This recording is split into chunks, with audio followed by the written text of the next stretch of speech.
Terima kasih Anda masih bersama kami. Pasca pemilu presiden, tim kampanye nasional Jokowi JK melakukan rekapitulasi penghitungan suara di kantor DPP Partai Nasdem. Data diperoleh dari salinan form C1 yang diterima dari para saksi. Untuk informasi selengkapnya kita bergabung dengan Edwin Tintin di kantor DPP Nasdem.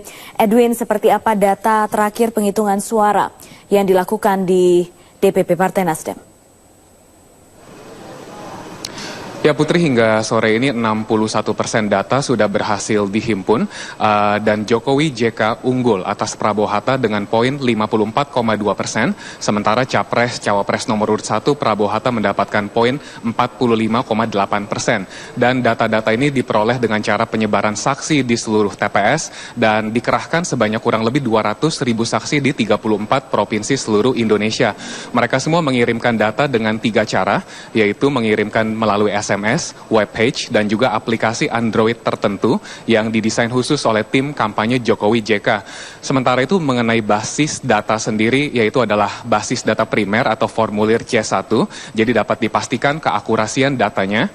Dan Jokowi JK dari hasil yang diterima unggul di sebagian besar provinsi-provinsi utama Indonesia, termasuk Jawa Tengah, Jawa Timur, Bali, dan juga DKI Jakarta.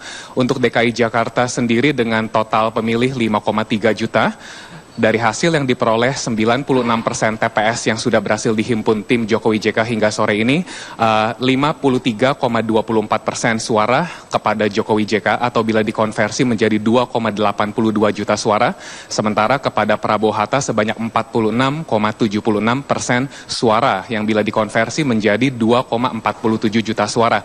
Meski mereka masih menunggu hingga tanggal 22 Juli penetapan resmi daripada Komisi Pemilihan Umum Pusat, namun mereka mengatakan bahwa data-data ini bisa digunakan untuk komparasi dan bisa dipastikan keakuratan datanya sebab ini dilakukan dengan metodologi secara ilmiah. Berikut adalah pernyataan daripada Koordinator Saksi Enggar Tiasto Lukita. Setiap saksi kita dapatkan C1-nya. Ya, C1 asli. Yang cap basah itu kami punya, mereka punya, diambil oleh Panwaslu, oleh KPU. Nah, inilah mereka yang punya. Dan kalau tidak ada manipulasi, maka ini semua akan sama. Dan itu kita bisa buktikan, makanya kita bukan hanya semata-mata ini, tapi kita C1 plano kita foto. Nah, di mana-mana supaya dengan demikian maka kita mengantisipasi kalau ada hal-hal yang tidak Baik, terdapat 2 alasan penting mengapa perolehan suara di Jakarta penting dan krusial untuk dicermati. Yang pertama adalah DKI Jakarta merupakan ibu kota negara, kemudian miniatur Indonesia dan sekaligus juga menjadi barometer perpolitikan nasional. Dan yang kedua adalah ternyata dari hasil yang diperoleh, mayoritas warga DKI Jakarta lebih menghendaki gubernur nonaktifnya Joko Widodo untuk maju menjadi Presiden Republik Indonesia ke-7. Kini kembali pada Anda di studio, Putri.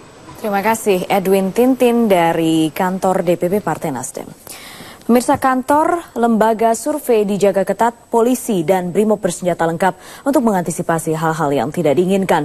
Anggota kepolisian serta anggota Brimob Polda Metro Jaya mulai hari ini menjaga kantor-kantor lembaga survei di Jakarta. Seperti di kantor Saiful Mujani Research Center atau SMRC di Jalan Kusuma Atmaja, Jakarta Pusat. Polisi beserta anggota Brimob bersenjata lengkap disiagakan di lokasi ini. Penjagaan aparat kepolisian juga terlihat di kantor lembaga survei Indonesia di Jalan Lembang, Terusan Menteng, Jakarta Pusat. Aparat berjaga di luar dan di dalam kantor.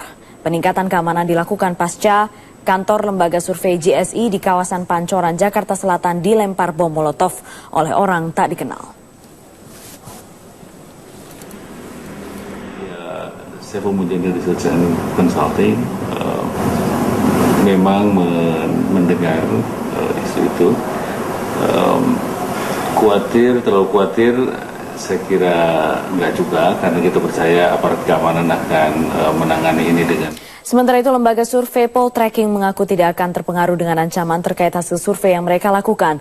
Poltreking enggan mengaitkan kejadian ini dengan hasil hitung cepat mereka yang batal dikeluarkan di sebuah stasiun televisi swasta.